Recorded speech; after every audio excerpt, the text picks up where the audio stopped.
یہ جو مخلوق ہے، اس مخلوق کی وجہ سے اس مخلوق نے تجھے اللہ کی ذات کے بارے میں دھوکے میں ڈال دیا ہے کہ اگر ان ساری چیزوں نے تجھے رب سے دھوکے میں ڈال دیا ہے تو کیا تو یہ نہیں جانتا کہ رب العالمین کے پاس تو اس سے اعلیٰ اور ارفع ساری چیزیں موجود ہیں؟ کیا تو ان کو بھول گیا؟ جب سور پھونکا جائے گا ساری کائنات کا نظام اس طرح درم برم ہو جائے گا کہ یہ زمین زلزلوں کی زد میں آ جائے گی اور ایسے اچکولے کھانے لگے گی جیسے کوئی قندیل تیز ہوا کے جھونکوں میں اچکولے کھاتی ہے۔ اور یا ایھا الانسان انک کادح الی ربک کدحا فملاقیہ، وقال اللہ عز وجل فی مقام آخر یا ایھا الانسان ما غرک بربک الکریم۔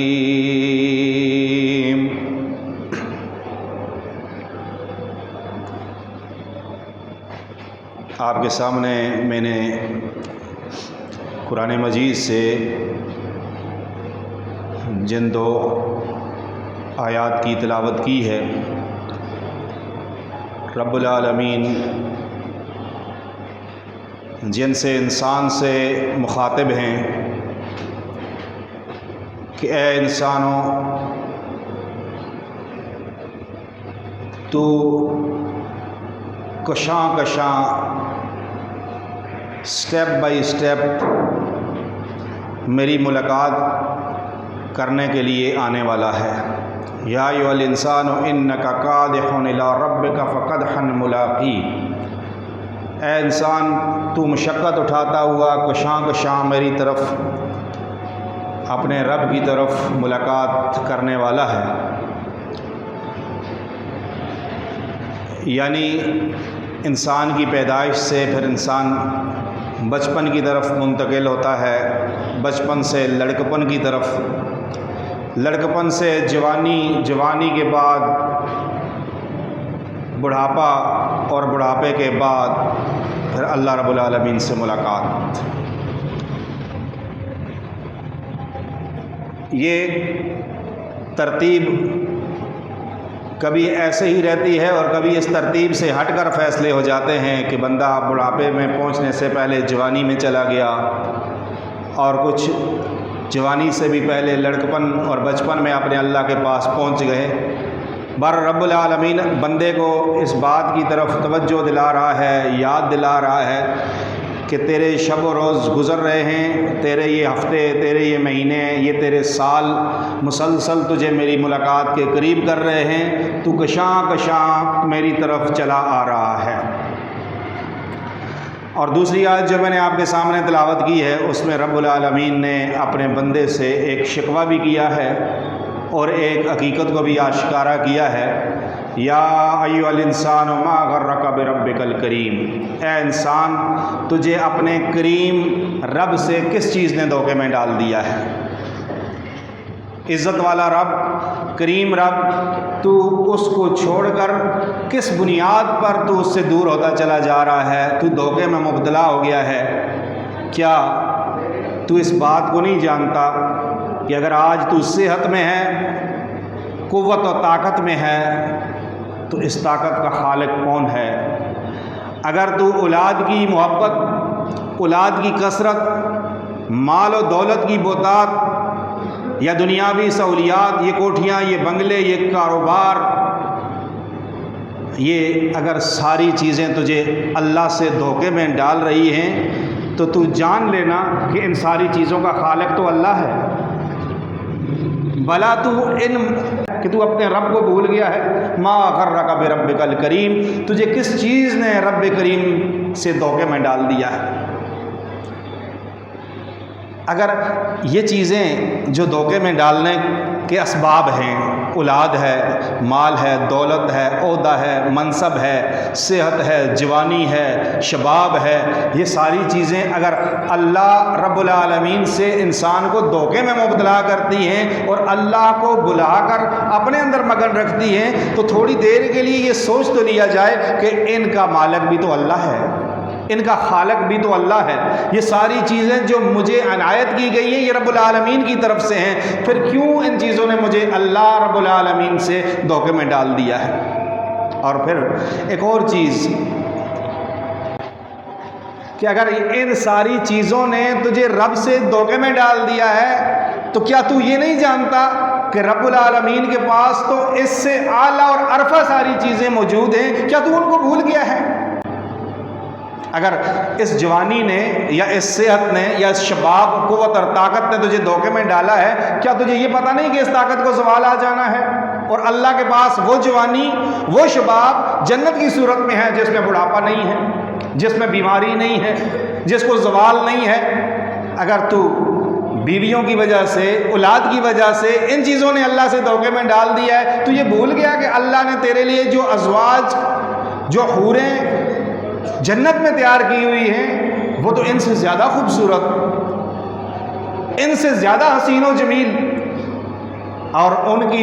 تو پاکی، ان کی صفات تو اللہ نے قرآن میں بیان کی ہے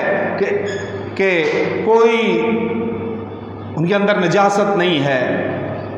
ان کے اندر کوئی گندگی نہیں ہے، انہیں کوئی بیماری نہیں ہے،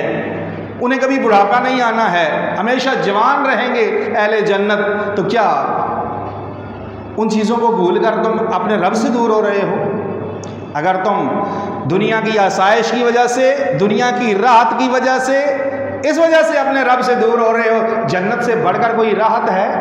جنت سے بڑھ کر کوئی خوبصورت مقام ہے کہ جس کے بارے میں خود رسول اللہ صلی اللہ علیہ وآلہ وسلم نے فرمایا کہ کسی آنکھ نے وہ دیکھی نہیں ہے، کسی کان نے وہ سنی نہیں ہے، اور کسی قلب بشر کو اس کا خیال تک نہیں گزرا ہے. رب العالمین نے ہماری آنکھوں سے اوجھل کیا نعمتیں تیار کر رکھی ہیں. یا ایھا الانسان ما غرک بربک الکریم، اس کریم رب سے کس چیز نے تجھے دھوکے میں ڈال دیا ہے جس رب نے اتنا کچھ تیری آنکھوں سے چھپا کر رکھا ہے. میرے بھائیوں، قرآن مجید میں یہ ایک آیت نہیں، ایسی سینکڑوں آیات ہیں. کوئی سورت خالی نہیں، کوئی پارہ خالی نہیں، کوئی رکوع خالی نہیں ہے جس میں رب العالمین ہمیں اس آخرت کی طرف بار بار توجہ نہ دلا رہے ہوں. سورہ فاتحہ ہے، سورہ فاتحہ ہم ہر نماز میں، ہر نماز کی ہر رکعت میں دن کو 5 وقت بار بار ریپیٹ کرتے ہیں سورہ فاتحہ، اور اس میں ایک آیت ہے مالک یوم الدین، اللہ تو قیامت کے دن کا مالک ہے. تو اس قیامت کے تصور کو، اس قیامت کی یاد کو ہمارے دل و دماغ میں حاضر رکھنے کے لیے سورہ فاتحہ کی آیت بنا کر نازل فرمائی، اور اس آیت کو سورہ فاتحہ کا حصہ بنا کر سارا دن اور رات کی نمازوں کے اندر، تاکہ ہم آخرت کا سبق بھول نہ بیٹھیں. کیوں؟ بھلا آخرت کا جو عقیدہ ہے نا، آخرت کا عقیدہ جن لوگوں میں، جن افراد میں، جن قوموں میں، جن امتوں میں آخرت کا عقیدہ رچ اور بس جائے کہ میں نے اپنے اللہ کے پاس جانا ہے، میں نے اپنے رب سے ملاقات کرنی ہے، میں نے اپنے رب کی عدالت میں حاضر ہونا ہے، میری پیشی ہونی ہے، یہ آخرت کا عقیدہ اتنا اہم ترین عقیدہ ہے کہ اسلام کے بنیادی عقائد میں سے ہے کہ جو شخص اگر آخرت کا یہ انکار کر دے کہ میں نے مرنے کے بعد اٹھنا نہیں ہے، وہ اسلام میں نہیں ہے، اس کا اسلام قابل قبول نہیں ہے. مرنے کے بعد اٹھنا، قیامت کا قائم ہونا، یہ قرآن کے جو بنیادی بڑے بڑے موضوعات ہیں ان میں سے ایک اہم ترین موضوع ہے کہ جس کا مشرکین عرب انکار کرتے تھے،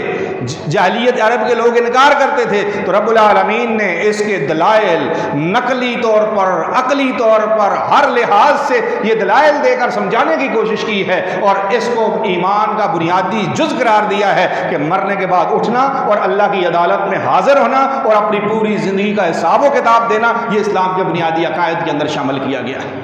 اور یہ اتنا عظیم عقیدہ ہے، یہ اتنا عظیم عقیدہ ہے کہ اگر میرے اور آپ کے دل میں ایک دفعہ یہ رچ اور بس جائے، ایک دفعہ رچ اور بس جائے، یہ اتنا زبردست عقیدہ ہے، یہ قوموں کا عروج و زوال کا سبب بنتا ہے. کہ آپ اندازہ کریں نا تھوڑی دیر کے لیے، جب مجھے پتہ ہو میں نے مر کر اپنے اللہ کے سامنے حاضر ہونا ہے، میں نے حساب و کتاب دینا ہے، مجھ سے ایک ایک ذرے کے برابر سوال کیا جائے گا، میری ہر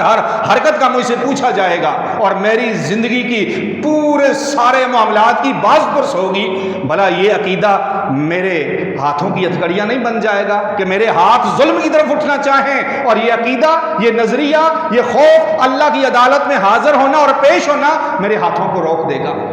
میرے قدم اللہ کی نافرمانی اور بغاوت کی طرف جب چلنے لگے، میرے قدموں کی بیڑیاں بن جائے گا۔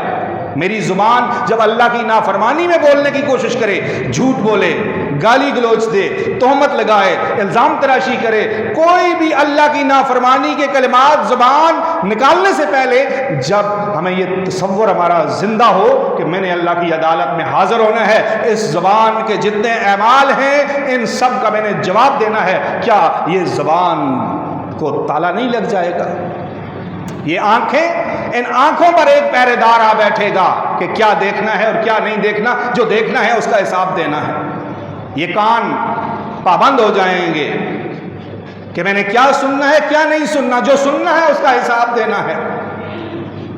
یہ دل متعلق ہو جائے گا ایسے خیالات اور ایسے وسواس سے،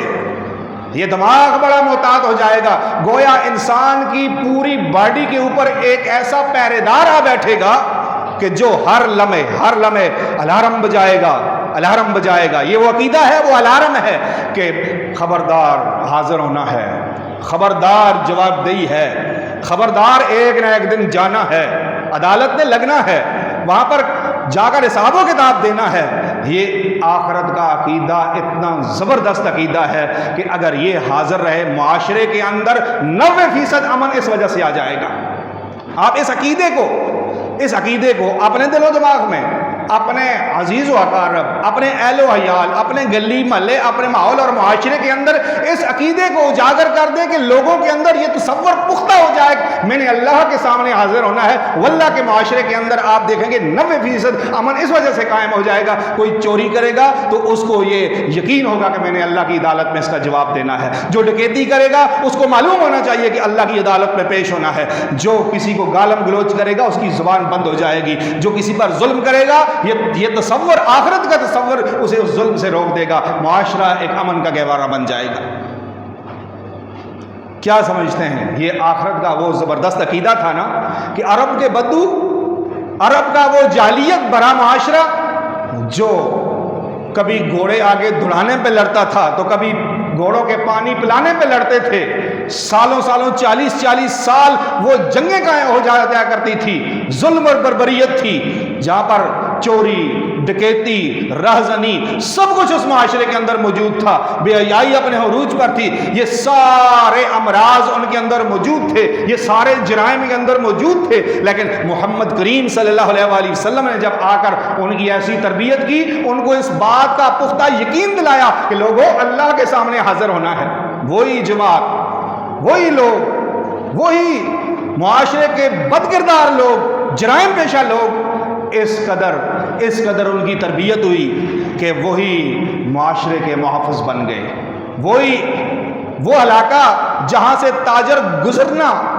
خوف اور خطرے کا سبب جانتے تھے، وہ امن کا گہوارہ بن گیا، اور ایسا معاشرہ قائم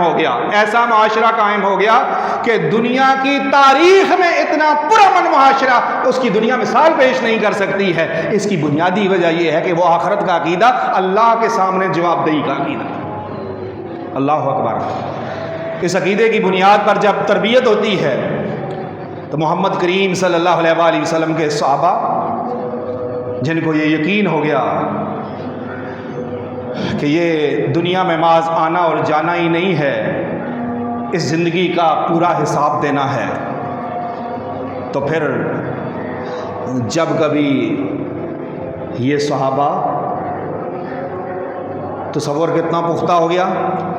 عبداللہ ابن مسعود رضی اللہ تعالیٰ عنہ ہیں اور دیگر صحابہ کے بارے میں بھی آتا ہے کہ جب تندور کے پاس سے گزرتے ہیں، بھٹی کے پاس سے گزرتے ہیں، اس بھٹی کی آگ کو جب دیکھتے ہیں تو رونے لگ جاتے ہیں۔ اس آگ کو دیکھ کر آخرت کا تصور آتا ہے کہ جہنم کی آگ کتنی سخت ہوگی، جہنم کی آگ کتنی سخت ہوگی۔ اس تصور کو قائم کرتے ہی وہ بیمار ہو جاتے ہیں، وہ بے ہوش ہو جاتے ہیں، اس لیے کہ یہ عقیدہ انہیں یقین ہے نا، تو آخرت کا تصور اور جہنم کو وہ ڈر، وہ خوف کہ وہ بھٹی کے پاس سے گزرتے ہیں، تو یہ عقیدہ دل و دماغ میں حاضر ہے، تو وہ تصور قائم کرتے ہیں کہ یہ دنیا کی آگ تو بڑی معمولی آگ ہے، آخرت کی آگ کتنی خطرناک ہوگی۔ اس تصور کو لے کر ان کے اوپر بیماری آ جاتی ہے، بے ہوش ہو جاتے ہیں۔ امیر المومنین عمر ابن خطاب رضی اللہ تعالیٰ عنہ، اللہ اکبر، کیسا عمر؟ وہ عمر کہ جس کے بارے میں نبی کریم صلی اللہ علیہ وآلہ وسلم نے ایک بار نہیں کئی بار جنت کی بشارت دی ہے، عشرہ مبشرہ میں سے ہیں۔ وہ عمر رات کو تہجد کی نماز میں اذا زلزلت الارض زلزالها واخرجت الارض اثقالها، قیامت کے ان مناظر والی آیات کہ جب زمین کے اندر زلزلے برپا ہو جائیں گے اور قیامت کا وقوع ہوگا، یہ آیات تہجد کی نماز میں پڑھتے ہیں۔ یہ پڑھتے پڑھتے اس قدر روتے ہیں کہ روتے روتے بیمار ہو جاتے ہیں، اور صحابہ کرام ان کی بیمار پرسی کے لیے آتے ہیں۔ امیر المومنین کو کیا ہو گیا ہے؟ امیر المومنین کو ان آیات نے بیمار کر دیا ہے، جو قیامت کا تصور، قیامت کا وہ منظر، اللہ کے سامنے حاضر ہونا۔ خود محمد کریم صلی اللہ علیہ وآلہ وسلم جن کو دنیا کے اندر جنت میں ان کا مقام دکھلایا گیا ہے، محمد کریم سے بڑھ کر کوئی شخصیت ہو نہیں سکتی۔ ان سے صحابہ کرام پوچھتے ہیں، اللہ کے پیارے رسول، آپ کے اوپر بڑھاپا آ گیا ہے، بڑھاپے کے آثار آ گئے ہیں، آپ کے بال سفید ہوئے جا رہے ہیں۔ اللہ کے نبی صلی اللہ علیہ وآلہ وسلم کیا جواب دیتے ہیں؟ یہ نہیں کہتے یار مکہ والوں نے بڑی تکلیفیں پہنچائی ہیں اس وجہ سے بوڑھا ہو گیا ہوں، ہاں یار بڑی دکھ اور تکلیف کی زندگی ہے، بڑی غربت ہے، بڑی مہنگائی ہے، اس وجہ سے پریشان ہوں، اس پریشانی نے مجھے بوڑھا کر دیا ہے۔ یہ بھی نہیں کہ یار گھر والوں کی طرف سے پریشان ہوں، گھریلو مسائل ہیں، ناچاکیاں ہیں، اس وجہ سے پریشان ہوں، بس بوڑھا ہو گیا ہوں۔ اللہ اکبر، محمد کریم سے بڑھ کر کسی کے اوپر کوئی تکالیف اور پریشانیاں اور مصائب آئے ہیں؟ ان سے بڑھ کر کائنات میں کسی پر نہیں آئے۔ خود محمد کریم صلی اللہ علیہ وآلہ وسلم نے فرمایا کہ سب سے زیادہ مجھے آزمایا گیا ہے، سب سے زیادہ آزمائش اور امتحان میرے اوپر آئے ہیں۔ تو اللہ کے نبی صلی اللہ علیہ وآلہ وسلم سے جب صحابہ سوال کرتے ہیں، اللہ کے نبی آپ کے اوپر بڑھاپا طاری ہو رہا ہے، بڑھاپے کے آثار ہیں، تو اللہ کے نبی صلی اللہ علیہ وآلہ وسلم کیا فرماتے ہیں؟ مجھے سورہ ہود نے، سورہ واقعہ نے، سورہ مرسلات نے، عما یتساءلون، مجھے ان صورتوں نے بوڑھا کر دیا ہے، مجھے ان صورتوں نے بوڑھا کر دیا ہے۔ بھلا ان صورتوں میں کیا ہے کہ جس کی وجہ سے کہ ان کے اندر قیامت کے احوال ہیں، ان کے اندر جہنم کے تذکرے ہیں، ان کے اندر اللہ کے سامنے پیشی اور حاضری ہے۔ محمد کریم صلی اللہ علیہ وآلہ وسلم جن کو دنیا کے اندر جنت کا مقام دکھلایا گیا ہے، اور جن کو جنت کی چابی دی گئی ہے، اور سب سے پہلے جنت کے اندر داخل ہونے والی وہ برگزیدہ ہستی، وہ کہتے ہیں کہ مجھے قیامت کے ان احوال والی صورتوں نے مجھے بوڑھا کر دیا ہے۔ اللہ اکبر۔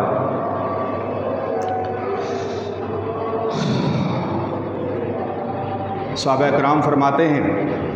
نبی کریم صلی اللہ علیہ وآلہ وسلم ممبر پر خطبہ ارشاد فرما رہے تھے اور آخرت کے احوال اور آخرت کے تذکرے بیان کر رہے تھے۔ یہ ممبر جو ہے نا، یہ ممبر محمد کریم صلی اللہ علیہ وآلہ وسلم کی امانت ہے۔ اس ممبر سے لوگوں کو اللہ کے قریب کرنے، لوگوں کو اللہ رب العالمین کی طرف سے بشارتیں سنانے اور لوگوں کو اللہ سے ڈرانے کے لیے یہ ممبر رسالت محمد کریم صلی اللہ علیہ وآلہ وسلم کی امانت ہے۔ یہاں سے لطیفے نہیں سنائے جاتے، یہاں سے لوگوں کو ہنسایا نہیں جاتا، یہاں سے کسی سیاسی ایجنڈوں پر بات نہیں کی جاتی۔ یہ وہ ممبر ہے کہ جہاں سے محمد کریم صلی اللہ علیہ وآلہ وسلم اپنے صحابہ کو مخاطب ہیں۔ صحابہ کرام فرماتے ہیں کہ اللہ کے نبی صلی اللہ علیہ وآلہ وسلم نے خطبہ ارشاد فرمایا، آخرت کے احوال اور تذکرے بیان فرمائے کہ صحابہ کرام رونے لگے۔ مجمع پورے کا پورا مسجد نبوی کے اندر چیخے مار مار کے رو رہا تھا۔ ہمیں آخری بات کی سمجھ نہیں آئی کہ آخر میں اللہ کے نبی صلی اللہ علیہ وآلہ وسلم نے کیا فرمایا۔ اس قدر رونے کی آوازیں بلند ہو گئی کہ ہمیں پتہ نہیں چلا کہ اللہ کے نبی صلی اللہ علیہ وآلہ وسلم نے آخر میں کیا ارشاد فرمایا۔ یہ کون سی جماعت اللہ کے نبی کے سامنے بیٹھی ہوئی ہے اور آخرت کے تذکرے سن کر، آخرت کے احوال سن کر، قیامت کے مناظر سن کر وہ اس قدر روتے ہیں، روتے روتے آوازیں بلند ہو جاتی ہیں، اور نبی کریم صلی اللہ علیہ وسلم کی آخری بات کسی کو سمجھ میں نہیں آئی۔ اللہ اکبر۔ سیدنا عبد الرحمن بن عوف، ان کے سامنے کھانا لایا گیا، مرکن غذائیں ہیں، مرغی ہے، بنی ہوئی مرغی سامنے رکھی جاتی ہے، دیکھ کر کھانا سامنے آیا، رونے لگ گئے۔ کھانا سامنے آیا، رونے لگ گئے۔ کیوں؟ اس لیے کہ وہ آخرت والا تصور ذہن سے جاتا تو نہیں ہے نا۔ ہمارا تو یہ ہے نا کہ ہم خطبہ سنا، درس سنا، مسجد میں رہے، یہ تصور تھوڑی دیر کے لیے حاضر ہوا، چند منٹوں کے لیے حاضر ہوا، مسجد سے باہر نکلے، وہ تصور اگلے جمعے تک کے لیے یا اگلے سال یا اگلے رمضان تک کے لیے تصور ہی غائب ہو گیا۔ ان کا تصور جاتا نہیں تھا۔ جب کھانا سامنے آیا، رونے لگ گئے۔ ساتھیوں نے پوچھا، اللہ کی نعمتیں ہیں، ان کے استعمال کرنے میں رونے والی کون سی بات ہے؟ فرمانے لگے، محمد کریم صلی اللہ علیہ وسلم کے ساتھ ہوا کرتے تھے، تکلیفیں تھیں، پریشانیاں تھیں، جہاد کیے ہیں، پیٹوں پر پتھر باندھے ہیں، پیٹوں پر پتھر باندھے ہیں۔ محمد کریم صلی اللہ علیہ وسلم دنیا سے اس حال میں گئے کہ 3 مہینے ان کے گھر میں چولہا نہیں جلا ہے۔ آج ہمارے سامنے یہ نعمتیں، یہ آسائشیں، یہ کھانے، یہ سب کچھ، کہیں ایسا تو نہیں ہے کہ ہمارے اعمال کی جزا ہم کو دنیا میں ہی دی جا رہی ہے اور آخرت میں ہمارا کوئی حصہ نہ ہو؟ یہ بات کہنے لگے اور رونے لگ گئے، اور انہوں نے کھانا واپس کر دیا، کہا کھانا لے جاؤ۔ یہ تصور ہے آخرت کا، کہ اگر یہ دل و دماغ میں حاضر ہوتا ہے نا، یہ ہر وقت ہر چیز کے بارے میں پھر انسان سوچتا ہے میرا آخرت میں انجام کیا ہوگا۔ اور میرے بھائیوں، یہ کوئی معمولی معاملہ تو نہیں ہے کہ یہ کوئی نفلی بات ہے کہ بھائی سوچ لیا، تصور کر لیا، اس کے لیے تیاری کر لی، ٹھیک ہے، ڈر گئے، ٹھیک ہے، نہ ڈرے، کوئی بات نہیں ہے۔ سنو، محمد کریم صلی اللہ علیہ وسلم اپنی پیاری بیٹی، اپنے لخت جگر سیدہ فاطمہ رضی اللہ تعالیٰ عنہا سے فرماتے ہیں، فاطمہ جو کچھ دنیا میں مجھ سے مانگنا ہے مانگ لو، آخرت میں تمہارے کچھ کام نہ آ سکوں گا۔ گویا اپنی بیٹی کو بھی تربیت کرتے ہوئے، آخرت کا وہ تصور اس کے دل و دماغ کے اندر مضبوط کرتے ہوئے، راسخ کرتے ہوئے اپنی بیٹی سے فرما رہے ہیں، بلا وہ تو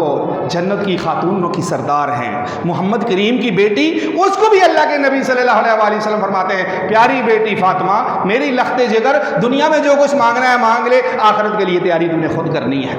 آخرت میں یعنی حساب و کتاب ہونا ہے، اللہ کے سامنے حاضر ہونا ہے۔ کیا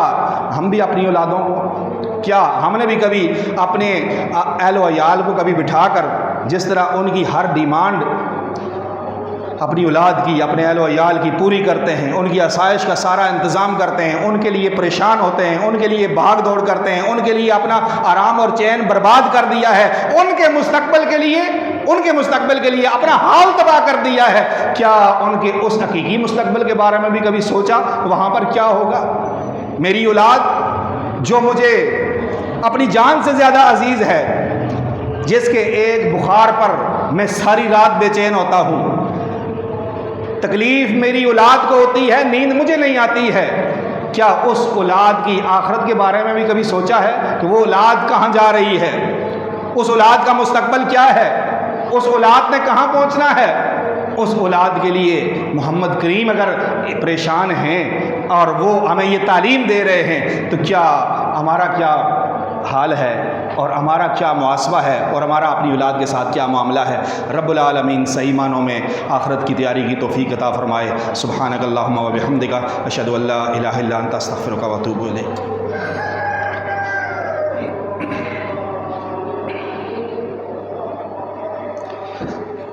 ان الحمد للہ نحمده ونستعینه ونستغفره ونعوذ باللہ من شرور انفسنا ومن سیئات اعمالنا، من يهده الله فلا مضل له ومن يضلل فلا هادي له، واشهد ان لا اله الا الله واشهد ان محمدا عبده ورسوله۔ اللہ کے رسول صلی اللہ علیہ وآلہ وسلم نے فرمایا، جامع ترمذی کی حدیث ہے، فرمایا میں کیسے چین سے رہ سکتا ہوں، میں کیسے بے غم زندگی گزار سکتا ہوں، بے فکری کی زندگی گزار سکتا ہوں۔ یہ کون فرما رہا ہے؟ محمد کریم صلی اللہ علیہ وآلہ وسلم فرماتے ہیں میں کیسے بے غم اور بے فکری کی زندگی گزار سکتا ہوں، چین والی زندگی کیسے گزار سکتا ہوں، جب کہ اللہ رب العالمین نے جب سے اسرافیل علیہ السلام کو پیدا کیا ہے، ان کے منہ میں وہ بانسری دی ہوئی ہے، وہ اپنی پیشانی کو اللہ رب العالمین کے سامنے جھکائے ہوئے، اپنی نظروں کو حکم الہی کی طرف اٹھائے ہوئے اور اپنے کان اس حکم کی طرف لگائے ہوئے بس اس انتظار میں ہیں۔ کب سے؟ جب سے اللہ نے اسرافیل علیہ السلام کو پیدا کیا ہے، اس وقت سے وہ اس انتظار میں ہیں کہ جب رب العالمین کی طرف سے حکم ہو تو میں وہ سور پھونک دوں اور قیامت قائم ہو جائے، وہ قیامت قائم ہو جائے۔ اللہ کے نبی فرماتے ہیں جب قیامت، یعنی قیامت کا اتنا ہونا اتنا یقینی ہے کہ اس سے پہلے سارے انتظامات کر دیے گئے ہیں، تو پھر میں کس طرح بے فکری کی زندگی، عیاشی کی زندگی اور میں ایسی چین کی زندگی گزاروں کہ سارا معاملہ میرے سامنے ہے۔ اور اللہ کے نبی صلی اللہ علیہ وسلم نے ایک حدیث میں فرمایا جو کچھ میں دیکھتا ہوں آپ دیکھ لیں، جو میں دیکھتا ہوں آپ دیکھ لیں، تو آپ اپنے گھروں سے نکل جائیں، جنگلوں کی طرف نکل جائیں، اپنی بیویوں کے ساتھ بستر کے اوپر لطف کو بھول جائیں، اور جو کچھ میں دیکھتا ہوں وہ اگر تم دیکھ لو تو تم ہنسو کم اور رو زیادہ، پھر رونا تمہارا زیادہ ہو اور ہنسنا تمہارا کم ہو۔ یہ کون فرما رہا ہے؟ محمد کریم صلی اللہ علیہ وسلم فرما رہے ہیں۔ کیوں؟ اس لیے کہ یہ دن، اس دن نے آنا ہے، اور یہ دن کتنا ہیبتناک ہوگا، کتنا ہیبتناک ہوگا۔ اللہ کے نبی صلی اللہ علیہ وسلم نے فرمایا کہ قیامت اچانک قائم ہوگی اور اس طرح قائم ہوگی کہ جب سور پھونکا جائے گا، سور پھونکا جائے گا، ساری کائنات کا نظام اس طرح درم برم ہو جائے گا کہ یہ زمین زلزلوں کی زد میں آ جائے گی اور ایسے اچکولے کھانے لگے گی جیسے کوئی قندیل تیز ہوا کے جھونکوں میں اچکولے کھاتی ہے، اور زمین زلزلوں کی زد میں آئے گی، پہاڑ روئی کی طرح اڑنے لگیں گے، آسمان پھٹ جائے گا، یہ سورج، یہ چاند، ستارے بے نور ہو جائیں گے، بے روشن ہو جائیں گے، سمندروں میں آگ لگ جائے گی، اور اس انداز سے قیامت قائم ہوگی کہ رب العالمین ایک نئی زمین بچھا دیں گے، اور اس زمین کے اوپر جب انسانوں کا حساب و کتاب شروع ہوگا تو اتنا ہیبتناک منظر ہوگا، اتنا ہیبتناک منظر کہ زمین پر کوئی درخت نہیں، کوئی سایہ نہیں، کہیں کوئی پانی نہیں ہے، ہر انسان کو وہ اپنی مرضی سے اب چل پھر نہیں سکے گا۔ یہ جو اختیار ہمیں دیا ہوا ہے نا، چلتے ہیں، پھرتے ہیں، اٹھتے ہیں، بیٹھتے ہیں، کھاتے ہیں، پیتے ہیں، میدان معاشر میں ہر شخص کو صرف 2 قدموں کے برابر زمین ملے گی، اور اس زمین پر وہ کھڑا ہوگا، اسے ہلنے جلنے کی اجازت نہیں ہوگی، اور اللہ کے نبی نے فرمایا کہ وہ آپ زمین سے قدم ہٹا نہیں سکے گا جب تک 5 سوالوں کے جواب نہ دے دے۔ وقت ختم ہوا چاہتا ہے، میں ان سوالوں کی تفصیل میں نہیں جانا چاہتا، لیکن اس منظر کو اپنے سامنے اور آپ کے سامنے کتاب و سنت کی روشنی میں رکھنا چاہتا ہوں، جو 24 گھنٹے ہمارے دل و دماغ میں حاضر رہے تو یقیناً ہماری نجات کا ذریعہ بن سکتا ہے۔ اللہ کے نبی صلی اللہ علیہ وسلم نے فرمایا اس جٹیل میدان کے اندر ساری انسانیت اس حال میں ہوگی کہ سب ننگے بدن بغیر خطرہ کیے ہوئے ایک زمین کے اوپر قیامت تک آنے والی آدم علیہ السلام سے لے کے قیامت تک ساری انسانیت ایک چٹیل میدان کے اندر ہوگی، اور سورج 1 میل کے فاصلے پر ہوگا، اور 50,000 سال کا دن ہوگا۔ رب العالمین اس دن اتنے غضب اور اتنے غصے میں ہوں گے کہ اس سے پہلے کبھی اتنے غضب اور غصے میں نہ تھے، اور اس وقت حالت کیفیت کیا ہوگی کہ اس میدان معاشر میں کھڑا ہونا اتنا مشکل ہو جائے گا کہ انسان یہ تمنا کرے گا کہ کاش حساب و کتاب شروع کر دیا جائے، بھلے مجھے جہنم میں بھیج دیا جائے۔ یہ کیفیت، یہ کرب کی حالت، یہ تکلیف کی حالت آج دیکھی نہیں جاتی، آج برداشت نہیں کی جاتی۔ اس وقت رب العالمین بڑا طویل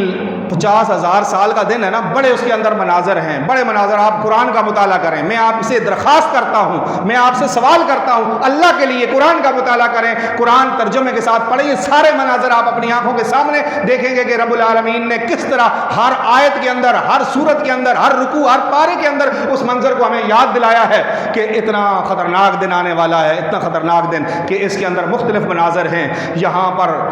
پر اللہ کے نبی صلی اللہ علیہ وسلم کی شفاعت کبریٰ ہے تو حساب و کتاب شروع ہوتا ہے، یہاں پر نامہ اعمال دیے جا رہے ہیں، یہاں پر پل صراط سے گزارا جا رہا ہے، وہاں پر اعمال تولے جا رہے ہیں، اور وہاں پر پھر ایک منظر وہ بھی آتا ہے کہ رب العالمین خود یہ عدالت لگانے کے لیے اللہ رب العالمین آسمان اس وقت اس میدان معاشر میں نزول فرمائیں گے، وَجَاءَ رَبُّكَ وَالْمَلَكُ صَفًّا صَفًّا۔ اس دن فرشتے زمین کے کناروں پر صف بستہ کھڑے ہوں گے اور رب العالمین وہاں پر نزول فرمائے گا، اور رب العالمین جب اپنی عدالت لگائیں گے تو وہاں پر گواہوں کو طلب کر لیا جائے گا، وہاں پر گواہوں کو طلب کر لیا جائے گا۔ یہ انبیاء ہیں، اپنی امت پر گواہی دینے کے لیے آ رہے ہیں، یہاں پر یہ علماء ہیں، اپنی قوم کے اوپر گواہی دینے کے لیے آ رہے ہیں، صلحاء ہیں، شہداء ہیں، یہاں پر پھر گواہیوں کا سلسلہ شروع ہو جائے گا۔ لیکن جب بندہ انکار کر دے گا، نہیں میں نے یہ عمل نہیں کیا ہے، انکار کرے گا، یہی جسم، یہ 5-6 فٹ کا جسم آج جس کو ہم نے شتر بے مہار کی طرح چھوڑا ہے، کل یہی جسم ہمارے خلاف ہو جائے گا۔ جب ہم انکار کریں گے ہماری زبان بندی کر دی جائے گی، ہماری زبان پر مہر لگا دی جائے گی، یہ ہاتھ بولنے لگ جائیں گے، یہ قدم بولنے لگ جائیں گے، یہ کان، یہ آنکھیں،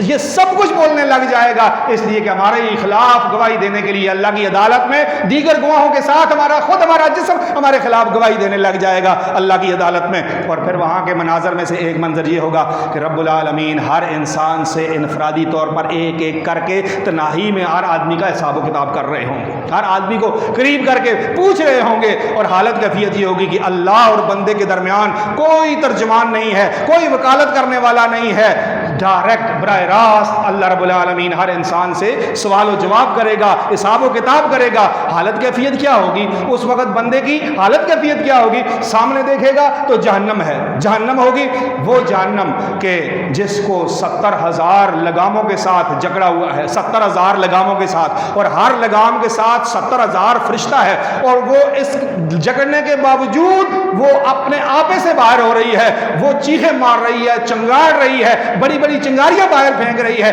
قرآن کہتا ہے تکاد تمیز من الغیظ، قریب ہے کہ وہ غصے سے پھٹ جائے۔ وہ جہنم جب انسان سامنے دیکھے گا تو اس کو دائیں طرف اپنے اعمال نظر آئیں گے، دائیں طرف اپنے اعمال نظر آئیں گے، بائیں طرف دیکھے گا تب بھی اپنے اعمال نظر آئیں گے۔ اب بتاؤ کہ اس وقت یہ سارا صبح و شام کا کیا ہوا، یہ مہینوں سالوں کا کیا ہوا جس کو ہم کر کے بھول گئے نا، ان کا سامنا ہوگا، ان اعمال کا سامنا ہوگا جو میں نے کیے آج میں بھول گیا، لیکن وہاں پر میرے دائیں بھی وہی اعمال، میرے بائیں بھی وہی اعمال، اور سامنے جہنم ہے، سامنے جہنم ہے۔ یہ وہ دن ہے جو بچوں کو بوڑھا کر دے گا۔ اللہ رب العالمین نے قرآن مجید کے اندر کیا فرمایا؟ فَكَيْفَ تَتَّقُونَ إِن كَفَرْتُمْ يَوْمًا يَجْعَلُ الْوِلْدَانَ شِيبًا۔ اللہ اکبر، کہ تم کیوں نہیں ڈرتے اس دن سے کہ جس دن بچے بوڑھے ہو جائیں گے۔ بچے بوڑھے کیسے ہوں گے؟ کہ اتنا غم، اتنی پریشانی، اتنا خوف، اتنی دہشت کہ اس منظر کو دیکھ کر نبی کریم صلی اللہ علیہ وآلہ وسلم نے فرمایا، اللہ رب العالمین آدم علیہ السلام سے مخاطب ہوں گے، یا آدم، اے آدم، آدم علیہ السلام فرمائیں گے لبیک و سعدیک یا رب العالمین، اے اللہ میں حاضر ہوں، اخرج بعث النار، آج جہنم کی جماعت کو الگ کر دو، جہنم کی جماعت کو الگ کر دو۔ آدم علیہ السلام پوچھیں گے یا رب العالمین کتنے میں سے کتنے؟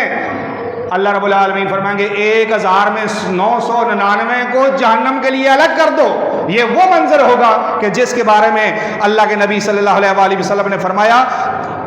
وَتَضَعُ كُلُّ ذَاتٍ حَمْلٍ حَمْلَهَا وَتَرَى النَّاسَ سُكَارَىٰ وَمَا هُمْ بِسُكَارَىٰ وَلَٰكِنَّ عَذَابَ اللَّهِ شَدِيدٌ۔ یہ وہ منظر ہوگا کہ اس دن حمل والیوں کے حمل گر جائیں گے، اور آپ لوگوں کی حالت کیفیت دیکھیں گے کہ جیسے کوئی نشے میں ہوتا ہے، جیسے کوئی نشے میں ہوتا ہے۔ حقیقت بات یہ ہے کہ وہ نشے میں نہیں ہوں گے، اللہ کا عذاب بہت سخت ہے، اللہ کا عذاب بہت سخت ہے۔ جب یہ اعلان ہوگا تو یہ اعلان سنتے ہی بچے بوڑھے ہو جائیں گے، بچے بوڑھے ہو جائیں گے کہ اتنی تکلیف والا منظر اور اتنا خطرناک قسم کا اعلان، ہر آدمی سوچے گا کہ 1000 میں سے 999 جب جہنم میں ہے تو میں کیسے بچ سکوں گا۔ جب صحابہ کرام یہ حدیث سن کر اتنے پریشان ہو گئے، اتنے پریشان ہو گئے کہ ایک دوسرے سے بات کرنے لگے کہ ہم تو پکڑے گئے کہ 1000 میں سے کون خوش قسمت ہوگا جو ایک بچے گا 999۔ تو اللہ کے نبی صلی اللہ علیہ وآلہ وسلم انہوں نے مسند احمد کی حدیث ہے فرمایا کہ پھر اس 999 کی جو تعداد ہوگی وہ جوج ماجوج بھی اس کے اندر شامل ہوں گے، ان کی تعداد بھی شامل کر کے، کیونکہ وہ ایک سرکش قوم ہے اور وہ نافرمان قوم ہے، ان کو بھی شامل کیا جائے گا۔ تب جا کر صحابہ کرام کو تھوڑا سا حوصلہ ملا ہے۔ بہرحال میرے بھائیوں، وہ منظر آنا ہے، اس دن نے آنا ہے، اس دن اللہ کی عدالت میں جانا ہے۔ کوئی مانے نہ مانے، کوئی انکار کر دے یا اقرار کرے، کوئی تیاری کرے یا نہ کرے، اس دن نے آنا ہے، وہاں پر جانا ہے، پہنچنا ہے۔ اللہ کے سامنے یہ سارے مناظر موجود ہیں، یہ کوئی اختلاف والی بات نہیں ہے، یہ کسی مسلک کی کوئی امتیاز نہیں ہے، یہ کوئی اماموں کا جھگڑا نہیں ہے، یہ قرآن ہے، یہ قرآن بیان کرتا ہے۔ سارے مناظر قرآن کے اندر موجود ہیں۔ جاؤ محمد کریم صلی اللہ علیہ وآلہ وسلم کی حدیث کی کوئی کتاب اٹھا کے دیکھ لو کہ اس کے اندر احوال الآخرہ، احوال الجہنم، احوال الجنت، یہ سارے موجود ہیں، اور بڑے مزے کی بات یہ ہے کہ اس میں کسی مسلک کو کوئی اختلاف نہیں۔ نہیں ہے۔ پھر کیا وجہ ہے کہ تیاری میں اتنی سستی کیوں ہے؟ ہم کیوں اس قدر غافل ہیں؟ ہر ایک چیز کے لیے ہماری ساری توجہ موجود ہے، ساری محنت کوشش موجود ہے، اگر نہیں ہے تو اس اتنے بڑے دن کی تیاری کے لیے کچھ نہیں ہے۔ اللہ سے دعا ہے رب